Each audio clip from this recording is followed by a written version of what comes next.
Hey, this is Calvin Parker. You're listening to the Unbelievers podcast.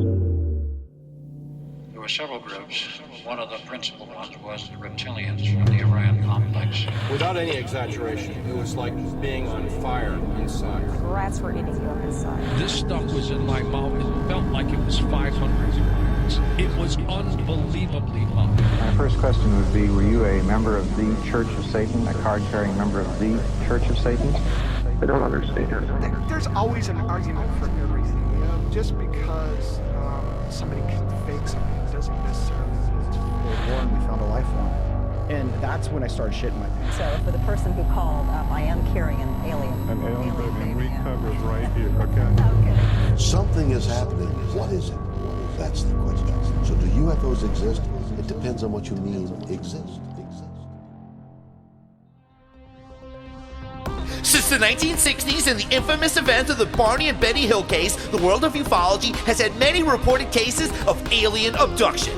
These close encounters of the fourth kind have produced many reluctant saucer snatch celebrities such as Travis Walton, Calvin Parker, and a man called The Reed. But what about the Wieners? Tonight, the Unbelievers podcast explores one of the most fascinating and lesser publicized cases of normal people who claim to have been taken by ETs. How did a strange series of nightmares lead to a startling case of alien abduction? What really happened to four young men in the wilderness of northern Maine? And why is fishing always the cause of these incidents? Find out now as we take a long, hard look at the Allagash Abduction.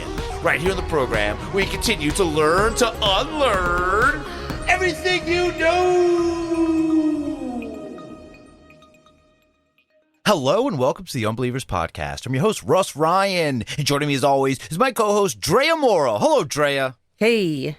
And our soundboard engineer and producer, Rob Okey.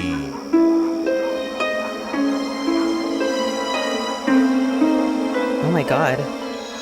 Hello. What's up, guys? How's Rob, it going? Hello, Rob. Hello, Drea. Sorry to creep you guys out.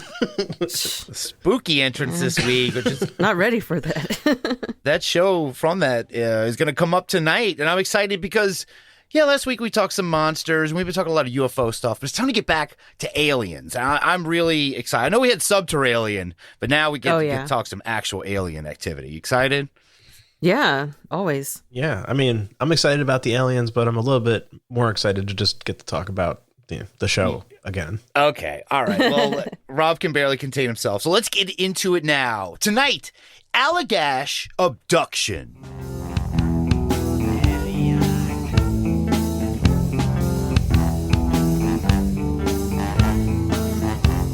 One day, an alien landed in my backyard.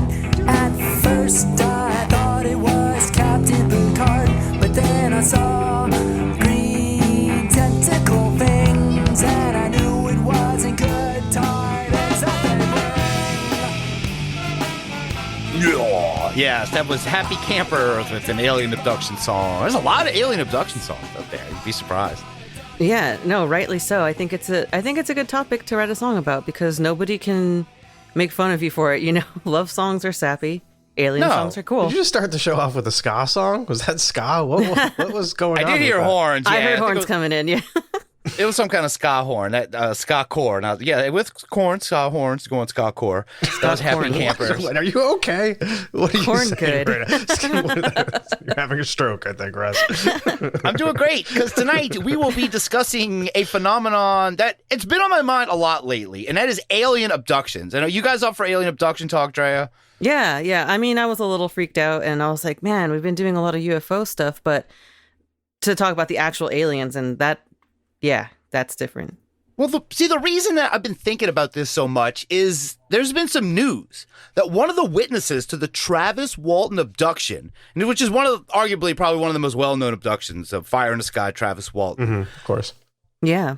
One of the witnesses has come forward to refute his claim that Travis Walton was taken by ETs on the night of November 5th, 1975. And it wasn't Ken.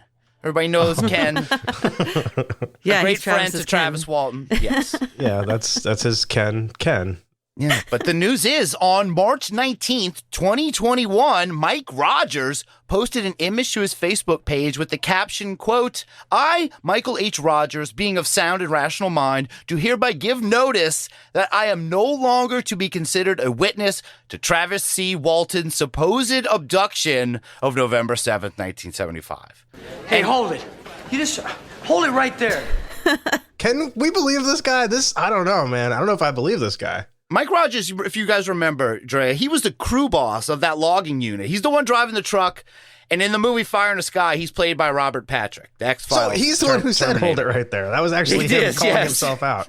Yeah, he's making himself hold it right there. Oh, man. How did he go from being kind of the star of the film to being the one guy who's really going to fuck this whole thing up? That sucks. Yeah, we have to figure it out, because after posting this breakup notice, he was contacted by a man named Ryan Gordon, who wanted to know more about this apparent 180 from Mike Rogers. And this guy, Ryan, he recorded a phone call with him. You guys want to hear what Mike Rogers has to say? Sure. Absolutely. Yeah. Okay, fine.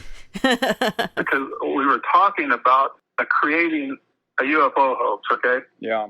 I don't know how the UFO got there, okay? But I remember that when I was driving the truck and he jumped out, it was all deliberate. It was all a staged thing, okay? Yeah. And he ran up there. There was something about the UFO not being real, although it looked real. Basically, so and of course, what you're saying is you and Travis together hoaxed this. Yeah. The Travis's brother Dwayne helped him. I believe that. Philip Plass actually suspected that Dwayne was part of it. Yeah. I mean, he was his protector, and he was saying weird things on that Fred Sylvanus interview. I have nothing. I don't fear at all for his life. I know where he's at. I know that was really that was really And bizarre. I thought all along that he was just trying to, how would you say it, make himself believe that his brother was okay. Yeah, that's what you had told me. Okay, so Mike Rogers believes that Travis's brother Dwayne is involved in this, and that if you listen, he says there's a fake UFO that was put out there in the woods that night, and that's a big accusation. Yeah, that's not only is a huge, like you said, a 180, but it's like this many years later, why would he have kept quiet about it for so long? That's true. That is true. Why would he have kept quiet about it for so long? And why would they go to like such extreme extent just to fool these other like three guys in a truck? You know what I mean? You're going to build a UFO just to fool. I guess like the story is still going on. So if it was fake and it was a hoax, then it worked. But I don't know, man. To what end? Like what was the point then? It seems a little far-fetched. A lot of work to go through just to fool. Yeah, it does seem a little far-fetched. Yeah, and I know that audio isn't great. That was recorded on that guy Ryan's watch. It was recorded on a watch. But the best recording device you could ever imagine is a watch. But that was kind of the best part of it. The rest of the call, they just talked about some restaurant they want to eat at, and Mike Rogers starts to talk smack about some mural that someone painted about Travis Walton, talking about how his art is much better. I don't know. Really? I thought that was an interesting story. Yeah. Because before listening to that call, I had read the transcript of what we had just heard in some article, which was terrible, because in this transcript, they left in all the uhs and ums from Mike. In a transcript, you had to go through ums. And for the listener's sake, I cut all of those out from that clip we heard. It was way too much. But play soundboard 1. I did make a supercut of them. Here are all Mike Rogers' uhs from a 1-minute clip.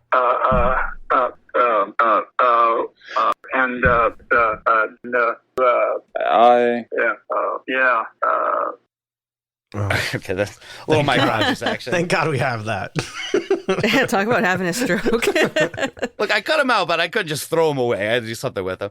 But this whole situation is really kind of out of the blue, because Mike Rogers, I've noticed he's been interviewed on a few different podcasts and radio shows really recently, just in the last few months. And he's been telling the same story he has for decades. And some people are speculating that Mike Rogers is just butthurt because there is a new Travis Walton Hollywood movie in production, and Mike is not involved in it, and he's not going to be compensated in any way, and that Mike is doing this for attention. Now that's motive for him to lie. There's a new movie in production, like a reboot of Fire in the Sky or something? It's exciting. Yes, and even Travis was kind of keeping it under wraps, and Mike found out, and he was like, "You snake! You didn't even let me in on the story at all." So yeah, that's what just some people were speculating. I have no idea, and that's a shame. It's a shame because I really love the Travis Walton story and like abductions in general. You know? Yeah. These are the stories that kept me awake at night when I was a little kid. These are the sort of things that made me think that literally a gray alien was going to come abduct me. Was Fire in the Sky and all the stories, those nightmare stories of people being abducted by aliens. So yeah, ever since I've seen Fire in the Sky for the first time, now I haven't slept since then at all. Oh, well, we need some more tales too, because there's so many other abduction tales, and I want to talk about all of them. But for tonight, we've got a great one because Travis might have been the only one of that logging gang to be taken on that night in 1975. But our abduction tale for this evening is not an alien abduction of just one guy. This event happened to 4 guys at once. Now we're talking.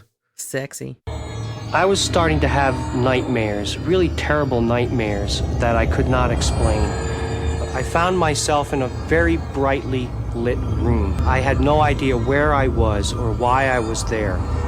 To my left, I could see my brother Jim, Chuck Rack, and Charlie Foltz sitting on some type of bench, and they were all naked. I was wondering why they weren't helping me, because I felt like I was in danger. And while I'm trying to figure this out, I notice this figure, or a dark, shadowy type figure emerging from this bright light in front of me. I would wake up sweating and breathing heavily and just in a state of terror and shock. Are you okay, Jack? For years, Jack Weiner told no one about the nightmares except his wife Mary. Yes, this is the story of Jack Weiner. Jack Weiner wakes up from a dream about being naked with all of his buddies. His brother Jim is there. You heard it. Chuck Rack, Yikes. Charlie Foltz, and some strange being. This is how this whole thing starts. It's a dream. And he wakes up breathing heavy and like moaning. Sweaty. Yeah. And Play his name is soundboard. Weiner. Play soundboard 2. Drea, it's too bad Jack couldn't join us this week because we could say to him, Are you okay, Jack? I think he may have lucked out in this case. Yeah, and because it wasn't just Jack Weiner that was dreaming of his naked friends. Jim Weiner, his twin brother, he had dreams too. Then in late 1988, Jack's twin brother Jim confessed that he was being haunted by the same disturbing nightmares. It was a real surprise to find out that Jim was having identical dreams, because I didn't want to talk about my dreams except to Mary. And then when I found out he was having them, it was like, wow, something is going on here, but we just couldn't put our fingers on it. In every dream, the twins were with Charlie Foltz and Chuck Rack, 2 friends he had met in art school. The twins began to wonder if their nightmares could be connected to a bizarre experience the 4 men had shared 12 years earlier during a camping trip in Maine.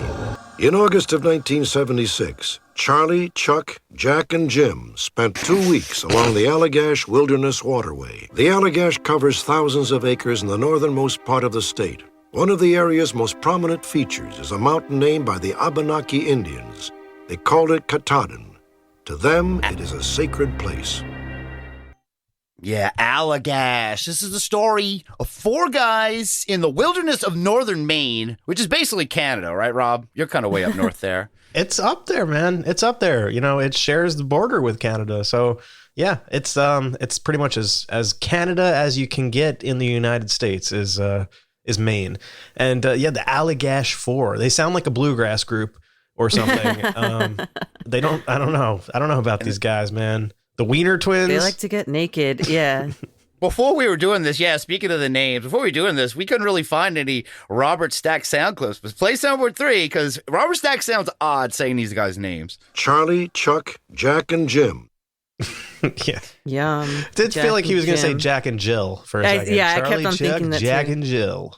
And isn't Chuck a nickname for Charlie? Like the odds of 2 guys named Weiner and 2 guys named Charlie kind of in the same group? Yeah. I mean, well, to be fair, some people, it could be his name on his birth certificate. Like, I know somebody named Jimmy, and I asked him, like, oh, is your real name James. He's like, no, it says Jimmy on my birth certificate. Well, they needed to deviate this thing because they couldn't just say it was like Chuck and Wiener. You know what I mean? They had to. I think that they should have. That would be the best. I thought you were going to mix it up the other way. Yeah, Chuck Wiener. No, that's Wiener, the one Wiener, I was Chuck, thinking of. Chuck and Wiener and Chuck. So these guys, yes, we don't know the names now. They're all up in Allagash, and on the second night of this wilderness man venture, Jack Weiner sees a strange light in the sky that winks out, but nothing else too extraordinary. But they had to mention it. Things would get stranger on the group's fourth night in Allagash. The men continued through the Allagash wilderness. On the fourth day, they decided to try some night fishing. They built a bonfire to mark their campsite. A fairly good fire that would have lasted 4 hours bare minimum. And then we struck out onto the lake just as it was getting dark. Chuck Rack was the first to realize they weren't alone. I had a feeling that there was someone staring at me from behind me. I turned over my right shoulder like that, and I saw this large, round globe of light that looked exactly like what we had seen 2 nights previously. It had this roiling effect to it, like a miniature sun. Very, very bright. It lit the treetops up like daylight. And it was absolutely silent. After looking at it for what seemed like several moments, we decided to signal this thing. And that's when Charlie picked up the flashlight and squeezed off a message, SOS. Why would you phrase it like that? Right. So many other words. That's CE5 moves right there, huh, Drea? I don't think they learned this from Greer. This was like 1975 or 76. I think they're inventing CE5 right here. Yeah, in their own weird, erotic way. Squeezing off messages, man. I don't think I ever heard Stephen Greer refer to it as squeezing off a message. And it was SOS. These guys weren't in trouble. Maybe they did know. Maybe they actually thought they were in trouble. And they were like, all right, we'll go help you. Like, whoa, just fishing. And they're just fishing. Were they squeezing off SOS to the alien craft? Or yes, that's what they were doing. Yeah, they're squeezing like they're just trying to throw themselves at their mercy. Okay. Yeah, literally 2 wieners in a boat squeezing SOS with their flashlight. Couple of chucks are there asking them for help, and they're like, "Can you help us with our situation here?" Well, they try to, because much like Stephen Greer, Jack Weiner and friends get a response from this mysterious orb light. The response was instant. The sensation I had was one of absolute elation. I couldn't believe that we were really going to find out what it was. We attempted to communicate with it, and it actually was responding. Well, when the light started coming toward us, my curiosity was satisfied. And I just dropped the flashlight. The only thought in my mind was to get to shore. I never looked back. I remember looking over my shoulder, trying to keep an eye on this object as it was coming up behind us, and it was getting very close. I mean, it was almost on top of us at this point. And I remember thinking that we're not going to outrun this thing. There's just no way. It was coming too quickly. The next memory any of the men had was being back on shore, staring up at the bright object as though posing for a portrait. Group photo time. Can we take a picture of you or your family or hunting partners? It's coming some up treasured memories. The aliens are getting some treasured memories. They're posting these guys on the beach after taking them, I guess, out of their boat. Friends. Yeah. God, there were so many weird phrases in that last one. Such a funny just turn of events. They think they're gonna just SOS this thing, and then all of a sudden it's like, oh, you need help? All right. Yeah. Like, okay. Oh, we're gonna help the fuck out of you. We'll come help you right now. Actually.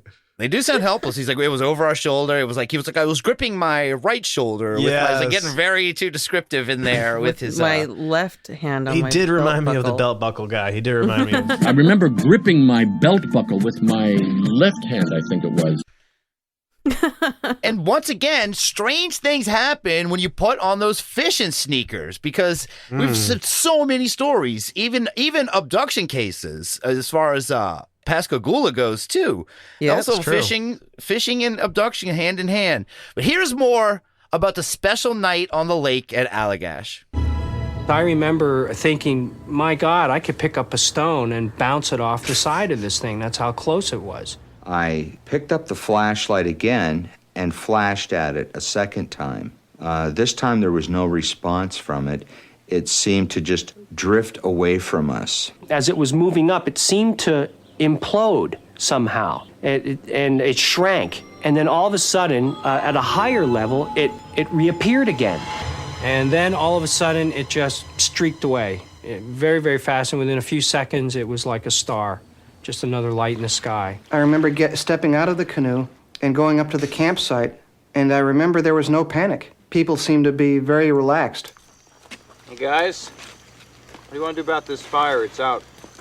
All the men agreed that they were out on the lake for less than 20 minutes. The huge bonfire should have blazed bright for hours, yet inexplicably, only coals remained. Just go to bed. We don't want to rebuild the fire. Yeah, we're not. I like how even the reenactors have to put the Boston accent because these guys are from Boston on a trip. You know, play soundboard 4. Go to bed. Just go to bed. We don't want to rebuild the fire. They kind of do some of those Boston tropes. They're throwing rocks at this thing, right? They're flashing SOS at it, and is that a Boston thing?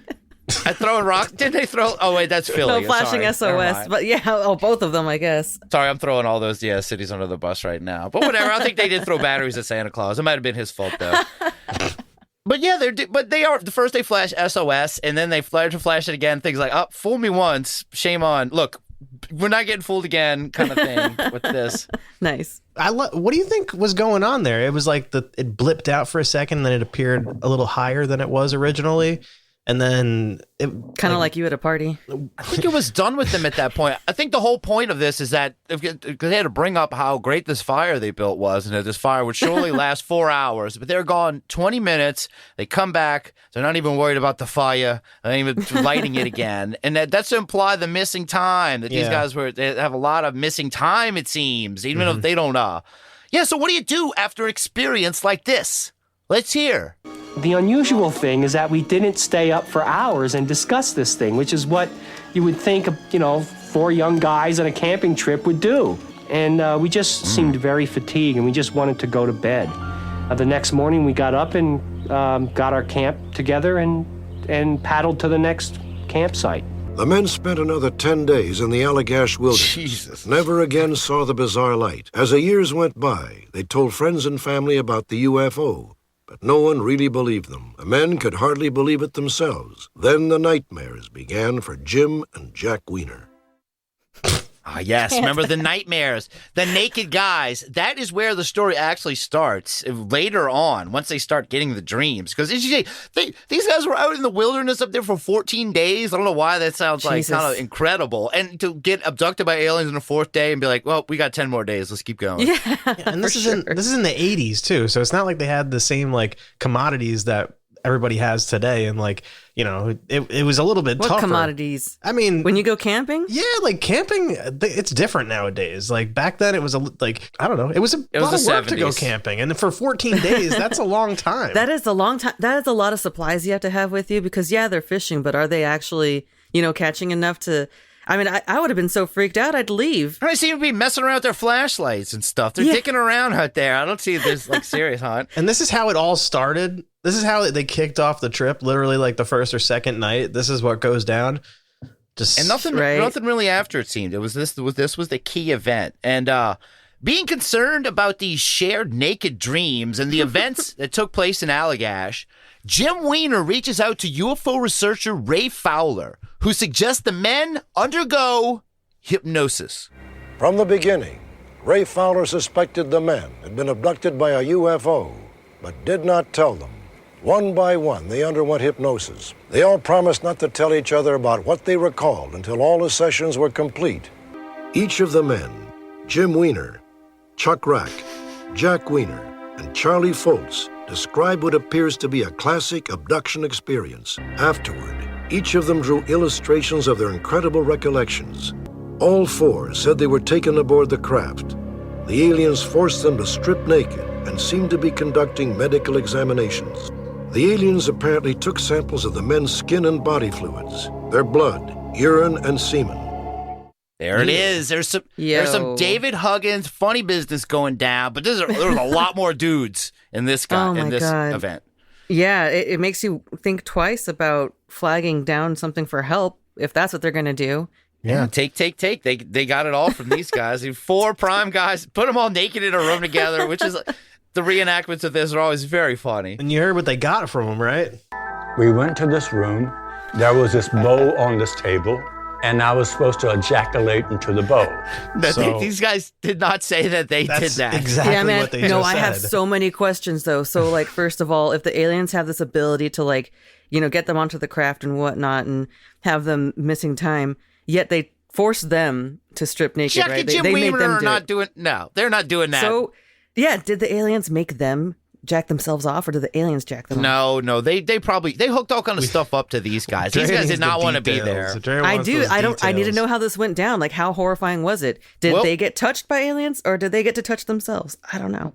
Well, we're going to see how horrified they were because they included some of the actual audio from these hypnosis sessions. This is Jack Weiner uncovering some repressed memories. They don't know what to do. I think they think I'm going to come after them. I feel like I want to. I feel like I want to. The first one that comes near me, I'm going to throttle them. That's what I want to do, is throttle them. I don't like these things. I don't care where they come from. They shouldn't be doing this to people.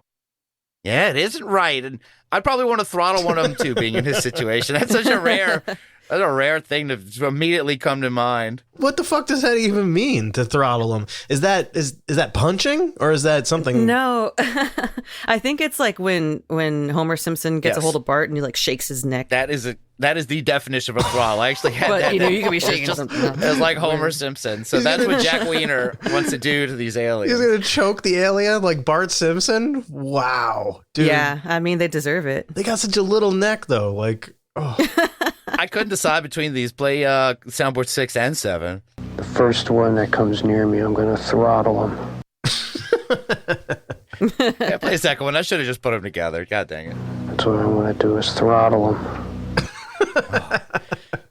Hypnosis sessions are always really creepy. I don't know why. But here's some more of that, because here's Jack's brother, Jim Weiner, who didn't care for the aliens' faces. They're right there. Their face is right in my face. I don't know why. I don't want to know. I don't want to know what they want. Oh. They're saying things. They're explaining things with their eyes. In my head, they're saying, "Don't be afraid. Don't be afraid. We won't harm you." They say, "Do what we say. Just do what we say." I can't even imagine the aliens being creepier than how Jim Weiner comes off in his hypnosis session. Yeah, I'm glad that they were explaining things with their eyes and not with those voices, like saying those things. You got to consider his name is Jack Weiner. Anything he says is going to sound pretty creepy. This is Jim. This is his brother Jim. Whatever. Jim Weiner, Jack same Weiner. person. They're identical twins. He's a wiener, dude, and anything that comes out of this wiener's mouth is going to sound pretty creepy. Poor Weiner twins, man. I can't believe we're giving them crap. I like Jim Weiner here. Play soundboard 8. Do what we say. Yes, Just do Jim. what we say. All right. Oh, God. That sounded like some Canadian strangeness. Do what we say. It's got a little bit of that to it. It's also just got, I don't know, like something like BDSM about it. There's something like BDSM. I think I know what you're saying, Rob. Yeah, it's like, because it's all, they're very controlling and like, yes, it's very. They want them to be the subs. Yeah, like when you're. I don't know what this experience is that this Weiner guy had, but it's sounding weirder and weirder. Do you really want to think that this might be one of those abductions that they talked about, that the government just like, what did they say? They took to form people and they went and put people through an abduction situation. I would hate it if it would be this one. Right. You know, it's very molesty. Like, it's just too creepy and rapey. I don't like it. That's something I didn't even consider about that whole theory about you have to start thinking about that. Yeah, they're going to extract samples. Then, like, who's doing the extracting? Is that right? I told you it's an important question. Who's cloning these guys? Yeah, exactly. Like, why did they have to get involved? But like I said, it's very northern Maine wilderness. Like, no one was going to miss these guys. Someone knew that they would be out in the wilderness for 14 days. They're probably like, we could just pluck them for a few hours. Oh my God. They're not paying attention to that fire for sure. It couldn't burn for long. But only they can prevent forest fires. And the image that Unsolved Mysteries created for this story of like them the three guys sitting on like a bench, and then like the one guy standing. I guess it's one of the wieners standing. You're talking about on the ship itself, right? When they're on the ship naked. Yeah, when they show them naked, like the like memory shot that they keep going back to. There's one primary wiener that's standing up. on that. There's one guy standing up for some reason, and then the other three guys are like sitting down, like they're waiting, kind of like they're waiting in a store, like in that bench that they have. Yeah. They're waiting the for their the audition near the dressing rooms. Yeah, so they're queued up for their semen extraction that they're all about. Classic Unsolved Mysteries imagery. Yep.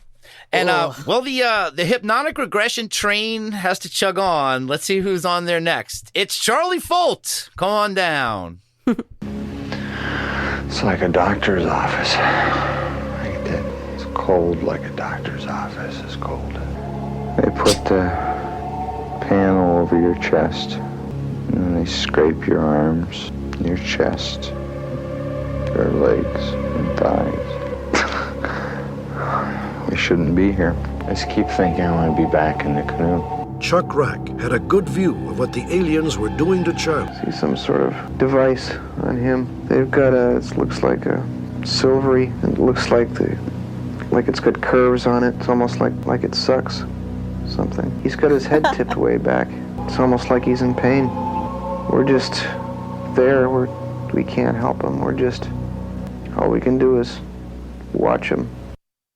Yeah, apologies. That was Chuck Rack, and I think he witnessed Jim Weiner's semen extraction. That's what it sounds like. Yeah, no, that's exactly what he was describing, and it's almost like it sucked. Yeah, play soundboard 9. I think he witnessed whatever thing they used. There was no bowls involved because they have a machine that. It's almost like it sucks something. Oh, this is too much. Well, this answers my question, I guess. You know, he got away with that on Unsolved Mysteries. I guess came on prime time. And his name. They did. Thank God, this wasn't Weiner saying this though. Thankfully, this was the other guy. I was about to say this is Weiner also, but it was happening to a wiener, literally. I mean, maybe it sounds like it. Chuck Rack got to see up close the extraction machine because what does it do? It's almost like it sucks something. I really wanted to say almost like this place sucks, but yeah, no, I love the double meaning there. Oh man, I don't know. I kind of want to get abducted. Do you? Yeah. You and the boys go up there. Oh man, I'm not gonna ask any more questions. These guys doesn't sound like they enjoyed it. This doesn't sound fun like a hugging's kind of fun, but because. After their hypnosis sessions, the group was reunited, and the true events of that night in Allagash were revealed. We were amazed that Jack would say something about how he remembered the light, or Chuck Rack would say something that he remembered, or Charlie would say, and we'd sit there, my God, that's exactly what we remembered. One person would pause to take a breath, and the next person would pick up, and you knew what they were going to say. You knew what they were going to say. And when they paused for breath, you could continue. Yeah, this was the original podcast. It was these guys. After this session, they just started talking and so I'll take the story from here. And then they were finishing each other's sentences. Oh, no, paragraphs. Oh, wow. That was really good, guys. Not coming out of the park. So they really. Well, I didn't want to be like these guys. No, these guys did knock it out of the park because this whole event brought them together, somehow going through hypnotic regression, and they all realized that that what really happened that night, that they were all in fact naked there. Mm-hmm. They got sucked. Sucked or something happened with sucking. Something got sucked. Whatever it was, it had curves. I wonder who got that part of the story. You know, someone had to, and then that thing, it sucked, and the guy's like, yes, it sucked off. It sucked Jim Weiner, and then who did it suck? Like it sucks something. That would not be a fun game to play. It lands on you. Like, I don't want to play this game anymore. Well, these guys are now fully part of, accepting the fact that they're going to be a part of the abduction world. And much like Travis Walton and his gang, the Allagash Four all passed a polygraph test about this incident. Mm. But even with that, it wasn't enough for a lot of skeptics. Some of the stories that you hear about abductions are right out of the films. I mean, almost verbatim. Dr. William Cohen is a clinical psychologist who specializes in the study of repressed memory and hypnotic therapy. It's media-driven. It's cyclical. You get some good cases on TV. People hear about them. They think they may have had the same thing happen. It sort of feeds upon itself. My experience of what's going on is the investigators have a very clear-cut agenda about what they're looking for. So if you get somebody that's doing UFO abduction research, this is a person that generally has already decided that UFO abductions are real, that thousands of people are having them. They have a symptom list, and if you come in the door with those symptoms, then you must have been abducted. That's a shot right there from this guy. Leo Sprinkle just got put on blast, as well as everyone else in the either hypnotic regression and UFO psychiatrist almost field. Yeah, I mean, it's a touchy subject. It's really difficult to approach, and it's really difficult to prove. And that's just something I can't really take a hard stance on it on a broad basis, case by case basis. For me. But when certain things start to coincide with each other in the stories, that's when it starts to get, it's not just one person telling a story and recounting maybe some story they made up in their mind. When things start to connect with each other and people's stories have similarities that are strangely close to each other, that's when things start to, you can say what you want about hypnosis, but that shows something. Yeah. I mean, there's, some people will argue that maybe they got together and corroborate, but they said oh, we promised that we wouldn't. There's always a way to kind of dice up someone's testimony, under but hypnosis, I don't know. technically couldn't, if they could be exposed if it's not real under hypnosis. The person, whoever's doing the hypnosis could be are you telling the truth right now? You know what I mean? They would, if they're under hypnosis, they would have to tell. Yeah, they have to tell whatever, right? They would have but that's the whole thing. Some people think that hypnosis is a bunch of bullshit anyway, and that you could totally lie, they keep a tack inside their shoe, and there's a lie detector thing, and they're you can't hypnotize me no matter how relaxing you get. So the UFO and abduction research community, they are also given a chance to respond to these accusations from that Dr. William Cohen. Here's psychiatrist and abductee defender John E. Mack. Usually these are people who have no interest in abductions, have not read about it, are even unfamiliar with the nature of the beings, and are shocked and astounded when they hear someone else has had these experiences as well, or that there is material in the media about it. It really doesn't work like that. The person comes because they've heard that I'm open to listen to something which other therapists or other mental health professionals have not been able to listen to. They're highly doubtful. They don't want this to be true. This is not a club anyone wants to belong to. So he makes a fair point too. It's who else listens to abductees and takes them seriously in the hypnosis world to begin with? I mean, I think a lot of people in that world are already kind of open to a lot more possibilities. Yeah, that's true. And then because that's always my key thing is what is the motivation for this person? What reason could they possibly have to lie about something like this? And a lot of the times, though, I mean, I'm just playing devil's advocate because I believe these guys, I think, but a lot of people will say it's just for attention. While we're playing devil's advocate, also, have you guys ever heard of the theory that people abduction memories are actually suppressed memories of birth? And that's I have heard doctors, doing what they need to do when you're born, and how extract your semen when you're born? No, parts of it. What hospital did you go to? What are you talking about? Parts of it are a little bit different, but they cut the umbilical cord. They do they do procedures, during the birth, and it's a very bright light. Your eyes aren't fully developed. Your memories, it's your first memories. So sure. I have heard this theory before, and I just thought it was interesting. I don't think I've really ever heard anybody talk about it that much, but I just thought it was it's a very interesting way that I could see skeptics trying to explain all of these, so many people having this similar experience, and how it does kind of have all of the same events that happen during abductions. Well, then why'd the fire go out, Rob? What are you talking about, man? The 4-hour fire. It was out. Listen, I'm not saying I don't believe their story. I think that they possibly did get abducted. Something got sucked. So I'm and that fire. Well, I mean, but also we don't know, we weren't there to see what the fire looked like. Again, I mean, just devil's advocate, that could have been a made up detail too. But But I mean, I do believe Who them, doesn't but, trust you the know. Weiner brothers? That's Come on. a huge fire. A fire that's going to Weiner burn for Twins. 4 hours and you're not going to have to add any wood to it. They said it was kind of out of control, but they were far enough away. No one Wow. cared. Well, maybe it's good they got abducted. Maybe they learned their lesson about setting reckless fires in the forest. Yeah, what? I don't understand. That's like, first off, They what do you passed guys out from smoke inhalation while they're on their canoe or something. They all ended up just kind of touching each other, and that's what made the weird memories. Because, like you said, Rob, like it could be something, you know, suppressed. I had heard of it from certain points being, you know, the birth thing, but honestly, it could be something darker if it was some kind of, you know, rape situation. But this is all 4 of them. They couldn't all rape each other, could they? Okay. So they close this great segment of Unsolved Mysteries out with some thought-provoking words from friend of the Weiner brothers and Allagash Army member Charlie Foltz.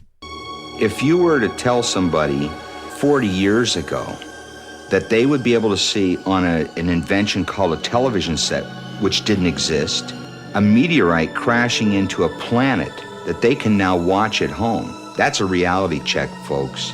And yet, 40 years ago, that's science fiction. This happened. If you believe it, that's all right. If you don't believe it, I don't care. I don't care, because it did. Yeah, you guys probably feel pretty stupid right now. He just told both of you.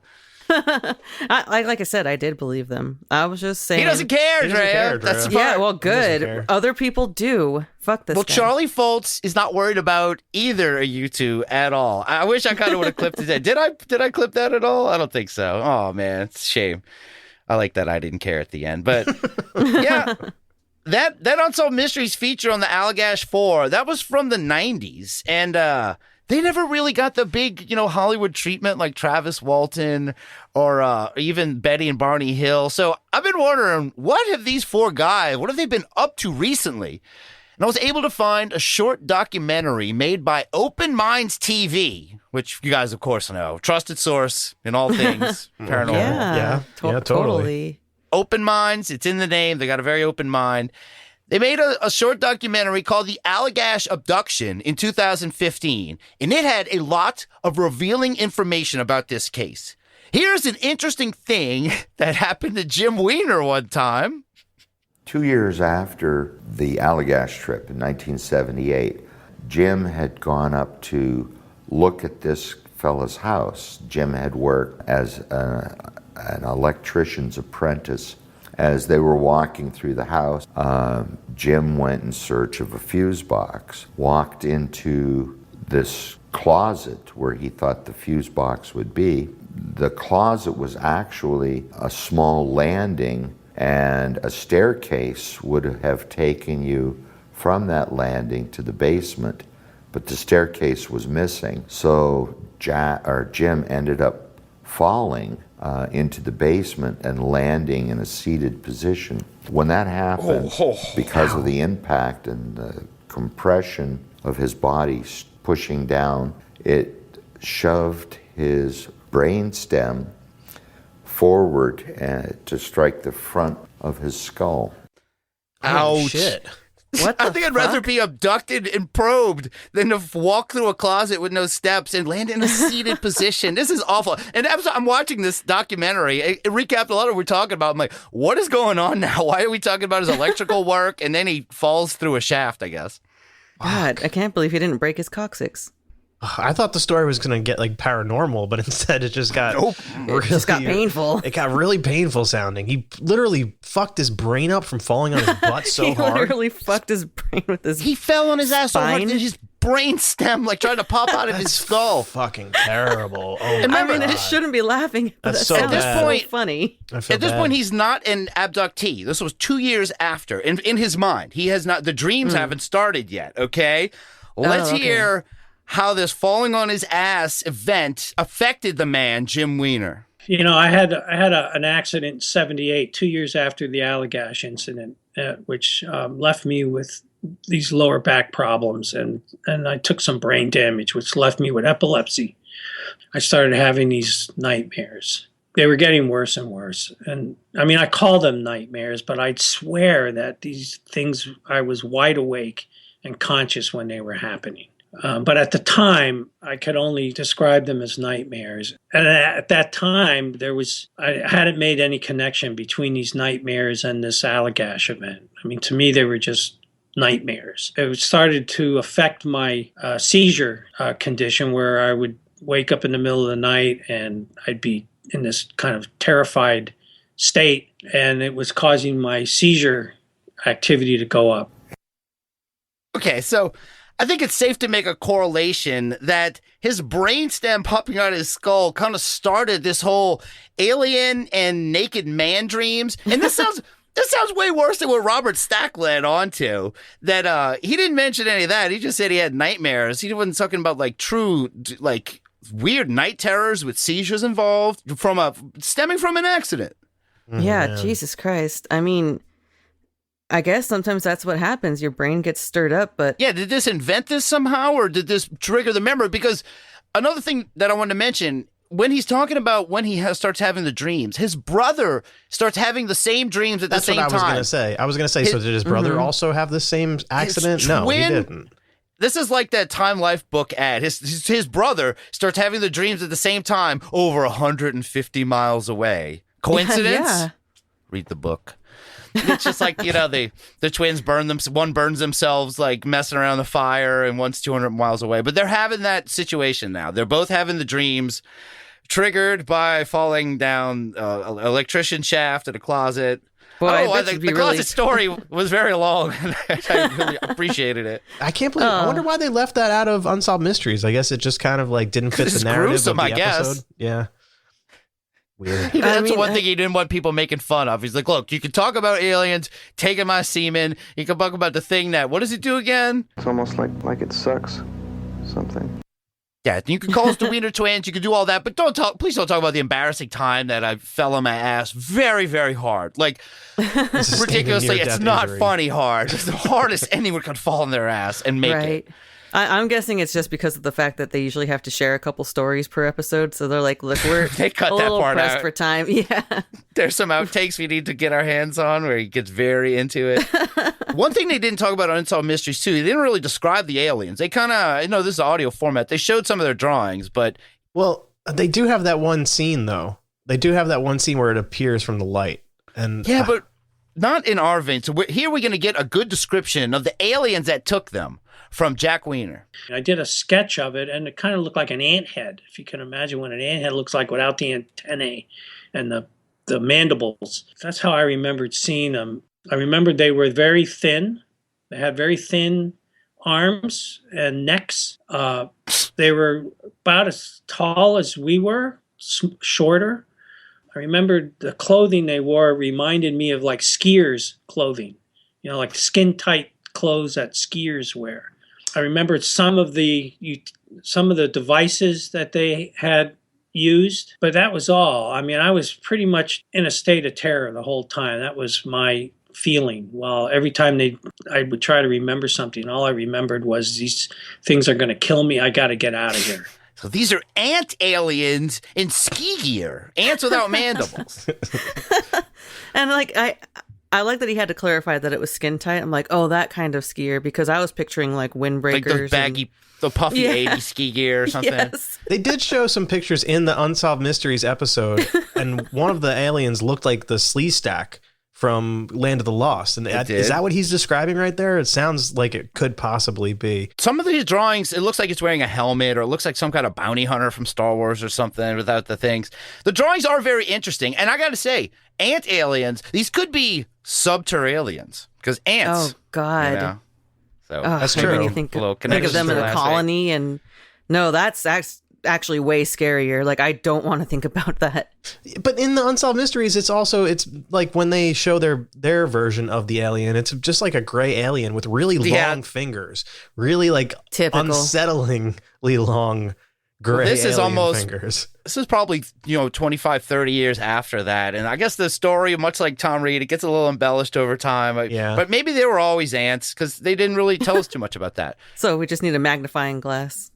Yeah, if we would have had that, yeah. But unfortunately, they were fishing, so they had really no defense. At night, yeah. But here is Charles Holtz talking about what it was like after the hypnosis when they compared these sketches, and they all had their ant aliens on there, and this was his reaction. I was stunned looking at the drawings of my companions. They were, in their own hand, but they're the same image. They're the same experience.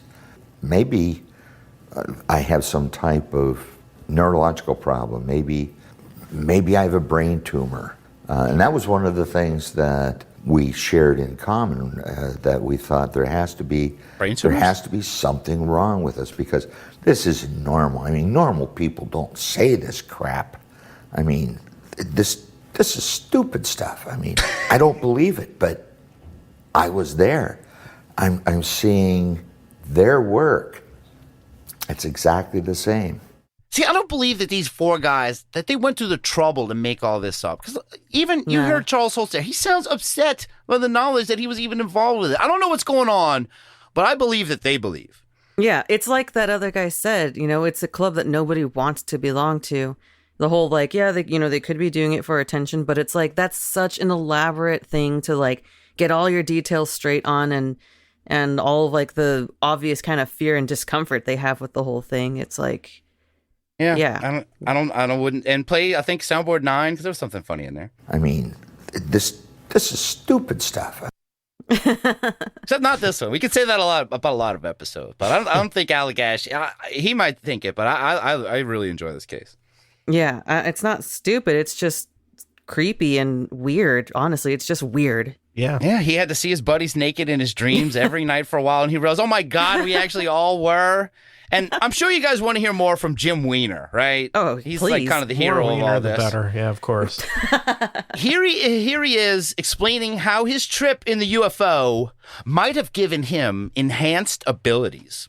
Immediately after that incident on Eagle Lake, I started having these very weird, I call them insights. I kept having these kinds of things over and over and over again, and I realized that I could use the processes involved, these natural processes that occur in nature, in the clay medium, either as a techniques to form clay pieces and create surface texture, and integrate the firing techniques all together so that they were all totally integrated. So when we returned to Boston, I started working in this vein, trying to figure out how to work these processes of nature into my artwork. And that's what I spent the next 2 years doing.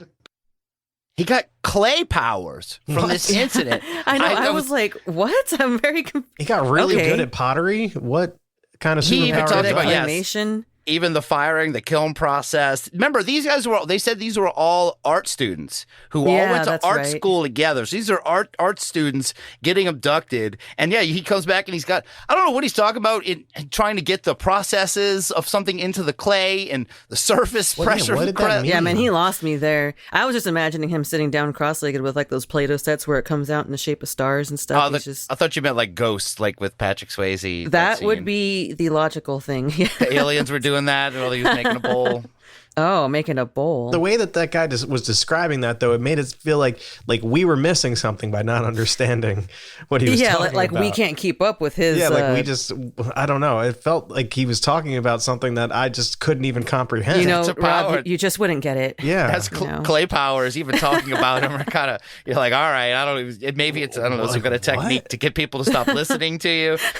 What I was expecting him... What sort of superpower I was expecting him to have, but that was not that. Oh, yeah. Well, Jim Weiner, he wasn't the only one that was changed by this event. His twin brother, Jack, would acquire a new skill also.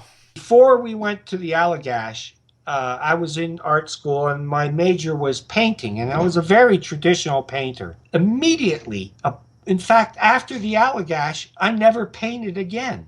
I never used paint. Immediately after I came back, I became obsessed with mathematics and geometry and trigonometry and four-dimensional physics and all this weird stuff. I don't know where it was coming from, Alejandro, but I was obsessed with it. I started making these constructions out of paper and string and tacks, and it was three-dimensional math. And I was folding paper. I was drawing these mathematical patterns that were based on phi. And I didn't understand why. It was a compulsion.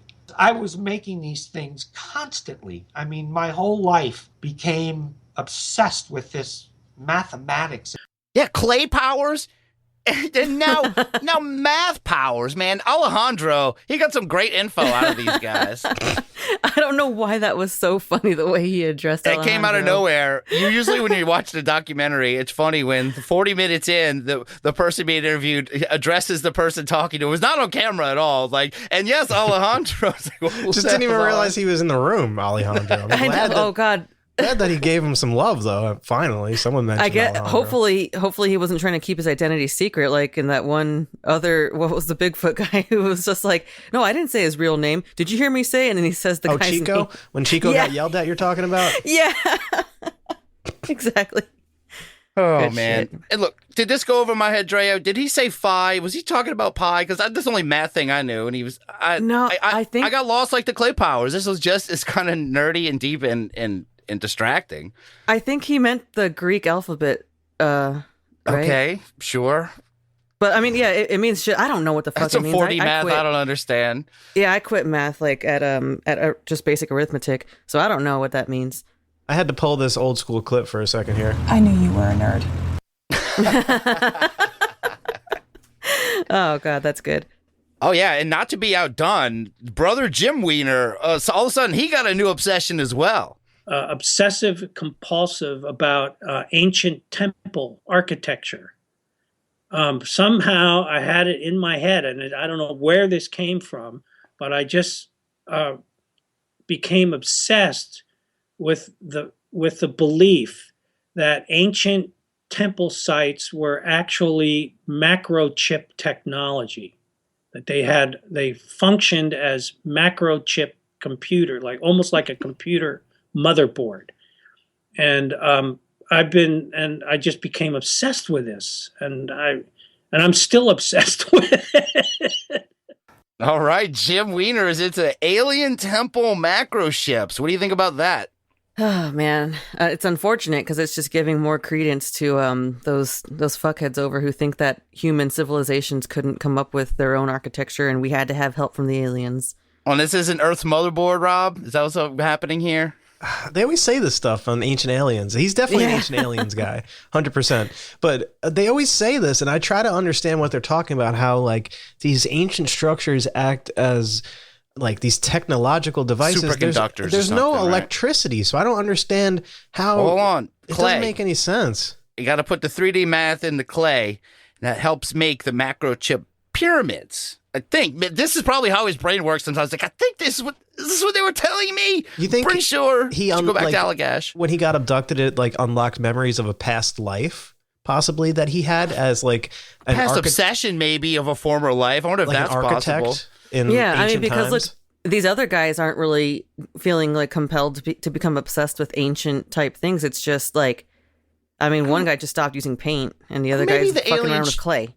Maybe the alien ship had some like extra info it had to dump, and it's like, oh, just put it in that guy. We don't really need this because we tried that whole pyramid macro ship theory, and it never works. So we can take that out of the system, stick it in this guy. He'll figure it out. And the clay thing, that was really stupid too. Give him the clay thing too. He'll got a few decades. Maybe he can work it out. I think they were just fucking with them, you know. Like, I think it'd be really funny if this guy just gets obsessed with the idea of creating his own podcast or something. They should. They had the original one. They were so great at finishing each other's. The Weiner cast. Yeah, it would be great. Weiner cast. That sounds like you have a broken wiener and you need a cast. The Weiner Chuck Wagon. And they'll bring all the Chucks along with them. Yeah, that too. There definitely is already a Weiner cast, I'm sure. So for sure, they can't use that name, unfortunately. Yeah, but that's about all for the Allagash Abduction documentary from Open Minds TV. It ends on a very boring story about Charlie Foltz taking a polygraph on the Joan Rivers show. And you would think them talking about the Joan Rivers show would be exciting. It is not. And, but how? But these guys did stick to the story. That's why I like this. It's 1976, and then Hypnosis in 1988, the documentary in 2015, and none of them, they're not making anything off of this. Hollywood isn't trying to tell their story, but they believe. So I'm going to ask you, Drea, you got any final thoughts on the Allagash Four? It's very disturbing. It's creepy. It's really weird. I've never heard of it before. So, I mean, I guess thanks for this. It grosses me out. And it's not stupid, beside what that guy said. No, what about it's you, not Rob? Stupid. What do you think? No wonder there isn't a movie about it, because it's not enough to this story. It's such a short story, and they get abducted and it just kind of happens, and then that's you talking about Clay isn't exciting, man? You're like, this guy does all his Clay. It's like Clayface. It's not like Travis Walton in Fire in the Sky, where he was like missing for days, and there's like this whole plot element of like, did they murder him or not? No, these guys just went and got sucked. And that was it, basically. And the fire went maybe out. not, maybe not Hollywood, but at least, some other studios might be interested in filming a rendition of it. You know what? If they're going to film something, I have a good idea of something Hollywood could do. It is very niche, but maybe they could make like one of those Yule log videos. They can make like a 4-hour Yule log with a big fire, and then 4 guys to go off screen, and then you slowly watch the fire go down while you open in your presents, and then at the very end, play that clip again. Just go to bed.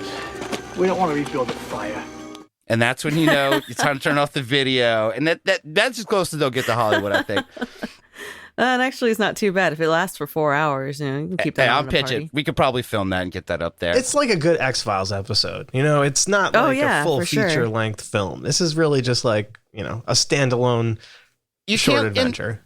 But some of this you got to look at and go, yeah, maybe the less exciting ones are even better, because these guys, yes, they are boring, but they're not like cashing in, trying to get on all kind of shows and talk about it. Makes it a little more believable to me. The meat of their story, though, you can't even really show in a movie. Like, you can't show people getting sucked and stuff in an airplane. Yes, in a UFO. You really can't. Have you never seen like anything beyond Communion? Like a PG-13 film? Is there full scenes of Christopher Walken getting sucked by aliens and that? Little thick kids are just messed up enough. You can't get more disturbing. It's just him dancing with thick kids, and it's terrifying. There's some pretty naughty movies out there. That's all I'll say. Yeah, well, I guess Travis Walton's gonna hog all of Hollywood right now and make his friends mad and cause all kind of drama. But I like the Allagash guys, just working on their clay and their math, not hurting anybody. So long live them. Long live the Allagash Four. I do believe them. That's my last word on it. I believe them. Too. So be sure and answer this week's poll. Do you believe the Allagash Four were abducted by aliens? Just go to unbelieverspodcast.com to vote. And great job. Another successful show. I was kidnapped by an alien in the middle of the day. I was kidnapped by an alien, and now they just won't go away, 'cause I was kidnapped by an alien in the middle of the day. Yeah. Damn aliens. They're everywhere. I was kidnapped by an alien. All right, like I said. I was kidnapped by an alien. What in the hell kind of transition music is that? There are so many great Alien Abduction songs. That was a good song. Well, acapella Alien Abduction song. I don't even know the guy's name. Where did you even find that? It was somewhere, but I got so confused. I thought that was like a voicemail or something we were listening to that we got. I was like, what is happening? It's Alien Abduction songs of all kind. That's definitely one of them. Weird. But okay. So Allagash, that ties in perfectly to that. So you can try to seamlessly transition back into conversation after that as much as you want. It's never going to be seamless. That was very, very maybe if unsettling. he said he was kidnapped by an alien in the middle of the night and left his fire going and didn't get to finish. You really wanted to reveal that was Jim Weiner singing that or something. That was in the That would have been documentary. great. Would have made that documentary better. I guess it would make sense at this point. But no, man, the Allagash Four, yeah. I guess I don't know. I don't know what to even say about them. I believe them, I guess. I don't know. Why would you not believe them? Why would they lie about something like that? Why would they lie about something like that? They seem to want nothing out of it except just for people to believe, and more wholesome. No, case. they don't care apparently if they believe or not. That's right. They don't care if you believe or if you don't, because it did happen, and it is stupid, but we believe it. Of course, to them. All right, so let's get into our next bit now. Let's hear a little Unbelievers voice mailbag. The Unbelievers mailbag. Ooh, right in the mailbag. Hey, man, check your mailbox. Hey, you got some new mail over here. Mailbag. The mailbag is cool. Mailbag. Sup, bitches? It's mail time. Once again, we got some nice, fun voicemails from the Unbelievers. Let's hear the first one, Rob. All right, let's get right into it. Hey guys, this is the Wombat Preservationist. Happy 4th of July. Oh, hey, where's the miss? So tonight we watched Independence Day. Mrs. Wombat Preservationist had to tap out. It's a pretty long movie. Fucking killer though. Gotta give it all the rods. You may be asking for what? It's not a very sexy movie. I don't know, maybe Vivica A. Fox. Yeah. I don't know, Jeff Goldblum. Maybe just for fucking America. Yeah. Pretty Will sweet Smith movie, alien though. action. Got Will Smith, started the Millennium. Jeff Goldblum, as stated, Vivica A. Fox, Bill Pullman, excellent president. Randy Quaid, Best, of course. yeah. Pretty sweet. Most sane person on the Altogether, cast. Pretty good jam. Happy 4th of July. Like I said, 5 rods for America, and that was all of them. 5 stars also for fucking America. Later, guys. All right. Well, thank All you, right. Wombat Preservationist. Mrs. Wombat Preservationist, hope you're doing okay. After, is Independence Day that long? I guess pretty blockbustery. A couple hours, huh? Yeah. Yeah, I guess 2 hours is too much for Rob, that's for sure. Listen, that movie's a good movie, but it is a little bit long. I kind of got to agree with them. I That's not enjoyed their every fault. minute of it. The aliens were doing a bunch of stuff. They were just capturing it. Yeah, what do you want to do? Cut their story short? Yeah. This is important stuff. It is Will Smith, though, so that does make it more tolerable no matter how long it is. Will Smith is fun to watch. I forget about Absolutely. Willennium as a term. Yeah. Thank you for bringing the idea of the Willennium back, for sure. All right, let's hear the next voicemail. Hey, Unbelievers. This is Hoseby. Just wanted to Hey, call Hoseby. and wish everybody a happy 4th of July. We're going All to right, thanks. blow up half this country. And I got my 2 puck wedgies here. I bought them an entire box of snappers. So they've been Man. busy for hours and hours and hours. Anyway, see you guys. Deuces. Deuces. Deuces. Yes. Bought them snappers? Yeah, you Yeah. got to keep them busy.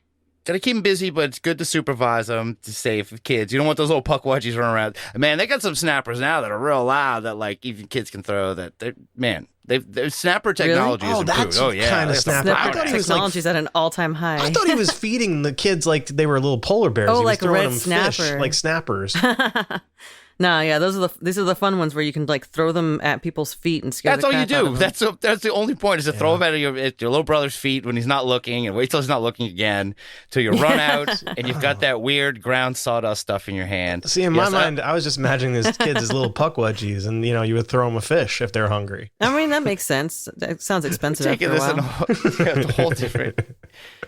All right, thank you very much, and yes, I appreciate the Happy 4th of July messages. Let's see, I think we got one more for this week. We got 2 more actually. All right. It was the Clintons. Oh man, Who was that? I don't know. I don't know. we what can't- we happened to can't- the Clintons though.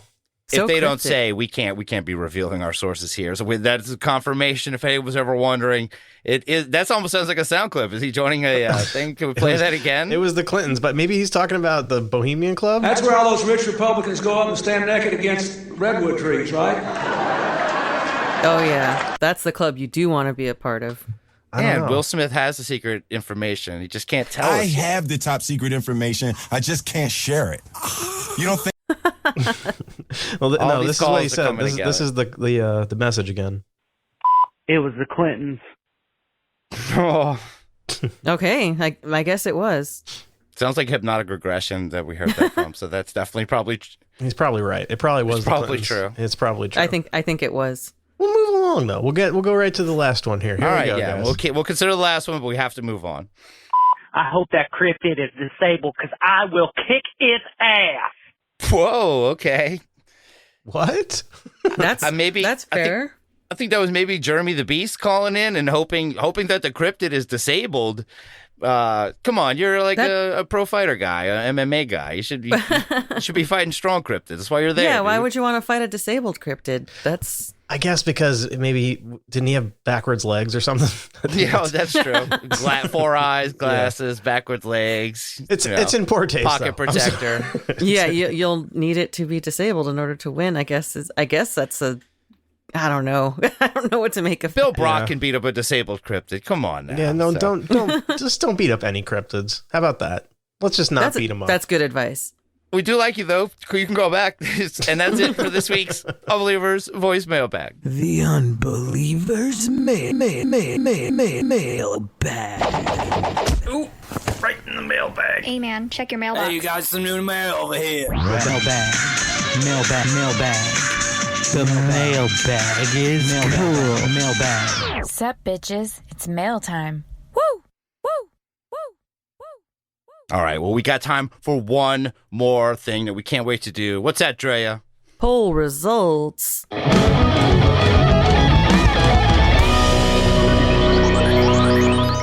This week's poll, what's the scariest monster underground? And the choices were the Oleteu, the Mapinguari, the Subterranean, and Jeremy the Beast. I'm going to ask you, Drea Mora, who do you think the Unbelievers chose?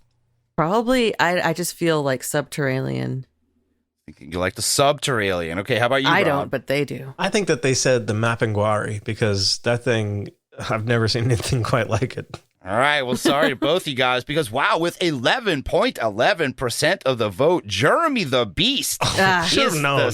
Honestly, you should have known.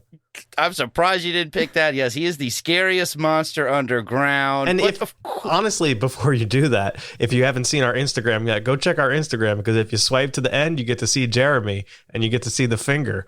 So His messed up hand. That's why I figured he's not that scary. Dude's got this stupid broken hand. I'm just saying, swipe at your own. So if you dare to swipe, just expect to see a broken finger. Be ready for a broken finger. All right. And of course, there are others. What's the scariest monster underground? Grab your big boy pants and your credit card. Did you just toot? Come get your food. It's poop. Cash me outside, how about that? Sign the Machinist. I don't know what the Machinist is just trying to throw together random stuff. I think he thinks he's figured it out because he's trying to... loaded. Yeah, it was a little extra loaded, but I did miss these clips. Bring your big boy pants and your credit card. That's right. And of course... You didn't toot, did you? No. Did you smell it? Zach Baggins, probably sneaking in the TOSOS. And of course... Come get your food. All right, I don't think there's an It's Poop clip. Mackin is just loading these up in here. I don't know the strategy. And of course, his new sign-off has been... Catch me outside, how about that? Thank you, the Machinist. What's the scariest monster underground? I tried to open a bar inside a cave. Sadly, you can't serve alcohol to minors. Signed, Harley Warren. I think people remembering the horrible joke from last week doing very well. I like that one, too. Thanks, Harley Warren. What's the scariest monster underground? My dad was a crazy drunk, and he lived in a small cave off-grid. So my dad. Signed, Scared of My Dad Guy. Oh, my God. Sorry, Scared of My Dad Guy. What's the scariest monster underground? Haven't found one yet, because I keep getting distracted by these floating lanterns. You're not getting away from me. What happened? Signed, Unbeliever Carol. All right. Yeah. The lanterns. It's a floating lantern. You're not getting away from me. Exactly. How are you going to get underground if that thing's kind of floating around? You'll just be saying... What happened? I don't know. Thank you. I don't know. Thank you, Unbeliever Carol. What's the scariest monster underground? I have come here to chew bubblegum and fill pants, and I'm all out of bubblegum. Signed, of course, Pants Filler. Uh-oh. Be throwing up and filling my pants. On the way. Those are going underground. What's happening? Thank you, Pants Filler. What's the scariest monster underground? Douche the Cave. Rus Ryan says, ask women. Signed, Left-Handed Buckle Grabber. What'd I say? In fact, Russell Ryan's on here saying, yeah, ask women. Thank you so much, yes. That's the answer to Douche the Cave, question mark. Thank you to the guy. I remember gripping my belt buckle with my left hand, I think it was. Thank you, left-handed buckle grabber. What's the scariest monster underground? Spelunking holes and filling bowls. The Unbelievers podcast. Signed, K. Mill. Nice. Oh, all right. I think that's a new little tagline for us. Spelunking holes and filling bowls. You like that? I'm into it. All right. Thanks, K. Mill. What's the scariest monster I check the bowls and pans for myself. Okay, all right. Sorry, Rob. I didn't. Should have asked. What's the scariest monster underground? 1 or 2 drops of sheep squatch crotch is way worse. R.I.P. Trapper, you son of a bitch. Signed, Sheep Squatch Crotch. Oh, Sheep Squatch Crotch feels bad about Trapper. Oh, another tongue twister. Suck it up, you son of a bitch, Trapper. Suck it up. All right, but we really need the P one. Oh, you really need it? You need crotch. It? All right. Thank you, Sheep Squatch Crotch. What's the scariest monster underground? Me. Sign the Subterranean. All right. Nice. Well, maybe See? that's another vote. All right. There he is. Thank you, Subterranean. What's the scariest monster underground? Me and my buddy spray our DNA all over the wall to see which one will win the race. Signed, Boner Yogurt. Thank you, Boner Yogurt. Oh, what is his buddies doing? I say let's shoot the hell out of it and collect the DNA off the walls. Okay, nice. Oh, yeah. I'm surprised none of us made a joke about semen being on the walls. I mean, I thought it spoke for itself. I tried not to mention it. Yeah, you just put that together. That's what Jeremy the Beast was up to. What's the scariest monster underground? The creator of the show who made Jeremy a violent flame. Signed, Pope Philip T. Waterball the First. Yeah, I don't know. You think the creators of the show or what made this guy shining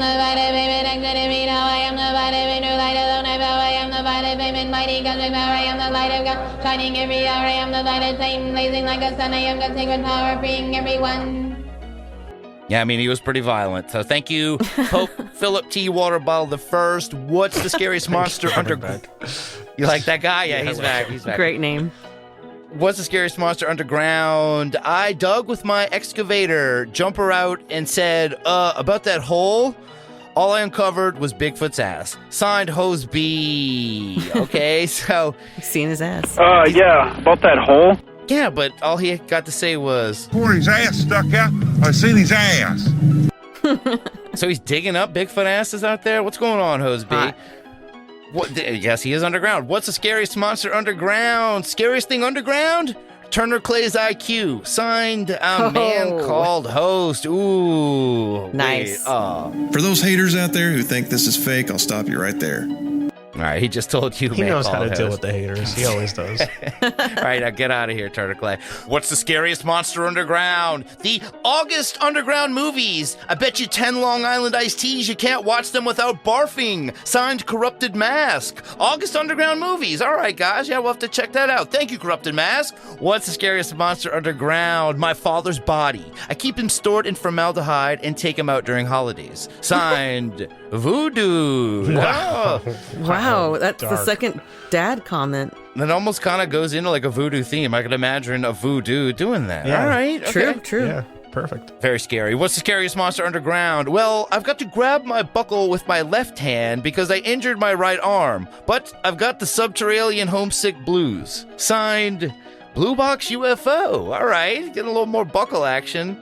Radiohead. I remember gripping my belt buckle with my left hand, I think it was.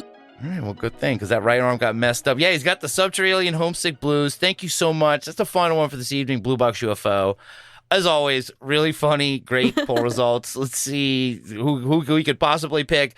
Here we go. What's the scariest monster underground? We had the Machinist with grab your big boy pants and your credit cards. You just toot. Come get your food. It's poop. Cash me outside. How about that? We had Harley Warren with I tried to open a bar inside a cave. Sadly, you can't serve alcohol to minors. We had Scared of My Dad guy with my dad was a crazy drunk and he lived in a small cave off grid. So my dad. We had Unbeliever Carol with haven't found one yet because I keep getting distracted by those floating lanterns. You're not getting away from me. What happened? We had Pants Filler with I've come here to chew bubblegum and fill pants and I'm out of bubblegum. We had the left-handed buckle grabber with Douche the Cave, Rus Rus Ryan says, ask women. We have K Mill with Spelunking Holes and Filling Bowls, the Unbelievers podcast. I like that one. We had Nice. we had Sheep Squatch Crotch with 1 or 2 drops of Sheep Squatch Crotch is way worse. R.I.P. Trapper, you son of a bitch. We had Boner Yogurt with me and my buddy spray our DNA all over the wall to see which one will win the race. We had Pope Philip T. Waterbottle the first with the creator of the show who made Jeremy a violent flame. We had Hose B with I dug with my excavator jumper out and said, about that hole, all I uncovered was Bigfoot's ass. We had a man called Host with Scariest Thing Underground, Turner Clay's IQ, Voodoo with My Father's Body, I keep him stored in formaldehyde, take him out during holidays, and finally Blue Box UFO with, well, I'm going to grab my buckle with my left hand because I injured my right arm, but I've got the subterranean homesick blues. I'm going to ask you, Rob Okey, who do you think won this week's poll? I'm going to go with this person because they used my favorite word, spelunking holes and filling bowls.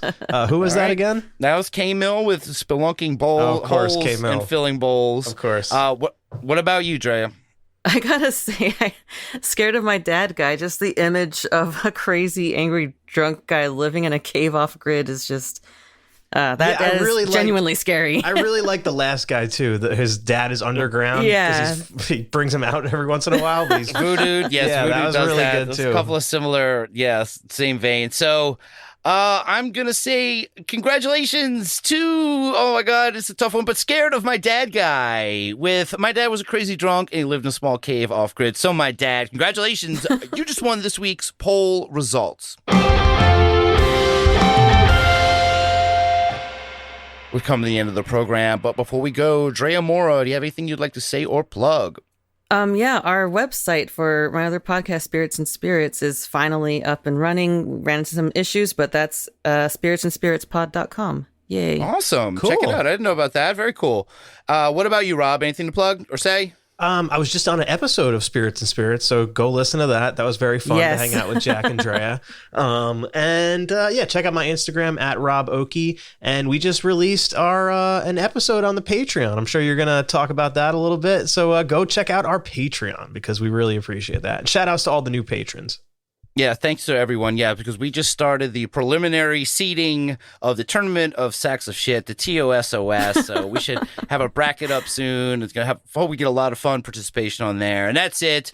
The Unbelievers podcast host today were Drea Mora and me, Rus Ryan. Our producer and soundboard engineer is Rob Okey. You can get our tarot cards by going to unbelievablepodcards.com. You can join our Patreon by going to patreon.com/Unbelievers Podcast. You can follow us on Twitter at Unbelievers Pod and Instagram at Unbelievers Podcast. Our Facebook group is the Unbelievable Podcast Network. Check out our merch store at TeePublic. There's a link in the description. And thank you so much to all the patrons. Linnea Sterte, Fabian, Art Muffin, Nick Marshall, Ramiro, Sam Schwoval, Creepy Little Book, Johnny Knott, Sandy and Deborah Foles, Cade Baute, Chris Stroker, Jeffrey Hartramft, Luis Payon, 8-Bit Melody, Jenny Dyer, Christopher Balderrama, David Egelhoff, Pam Z, JT Spranklin, Vic Voss, Little BB, Dr. Ortega, Tyler Ventura, Adam Dvorak, Corrupted Mass, Michael Phillips, Carol Valley, Manny MQ Ultra, CJP, Braden Hitt, Raymond Rowell, Todd X, Christopher Benici, The Moon, The Judgy Moon, Mike Henry, Bryce Cronenberg Jr., Dawn Bright, Shannon Ferrigno, Tom O'Connell, Donna Bance, Jenna Stevens, Cat Chaos, Jason Kelly, Mike of the Mike Army, Brian Ashton, Michael Armenta, Jack S., Wombat Preservationist. Well, a lot of patrons. Thank you so much. Man, whew.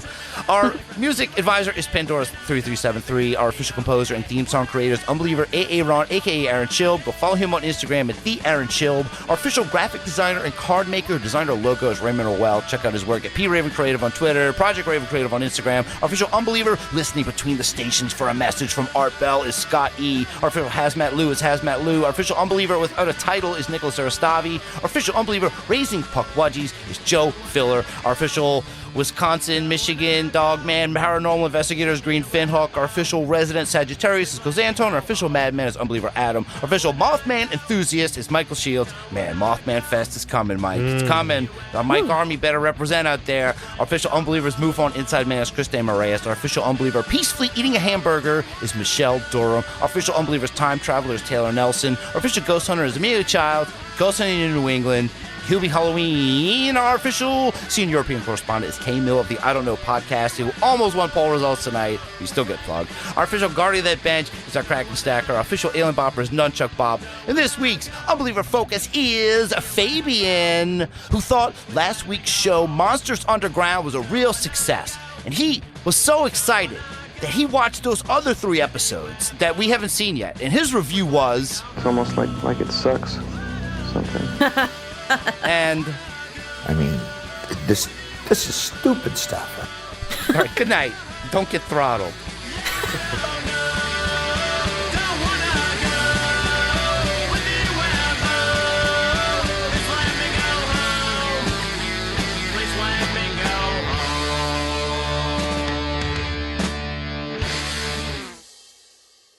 Discontinue! Discontinue!